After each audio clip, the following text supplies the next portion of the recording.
Increasing trade with Cuba has been a top priority for Arkansas lawmakers like Senator John Bozeman and Congressman Rick Crawford. They say the new changes could be a big boost for the state's farmers. The island nation of Cuba sits just 90 miles away from Key West, Florida. But American farmers get almost none of the $2 billion Cuba spends each year on agricultural imports. It's the result of a decades-old trade embargo put in place to punish Cuba's communist government. Back in my state, we grow the things that Cuba needs: the rice, the soybeans, the corn, you name it, we've got it in Louisiana. That's why Louisiana Republican Ralph Abraham supports a provision in the new farm bill that might encourage more sales to Cuba. I am ecstatic that there's a little bit of a shift in a positive way. The change allows farmers to use money from government subsidies to promote their products in Cuba.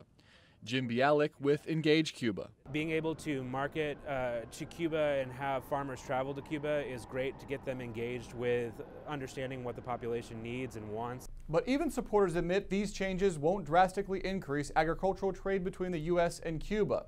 For that, supporters want to lift sanctions that prevent Cuban buyers from purchasing American goods on credit. Supporters hope for progress on that front in the new Congress. Further changes to Cuba policy could be a heavy lift in Congress, as hardliners remain an influential force in Washington, and they found an ally in the White House. In signing the farm bill that contained the recent changes, President Trump singled out the Cuba provisions, saying his administration would oppose any new policies that could benefit the Cuban regime.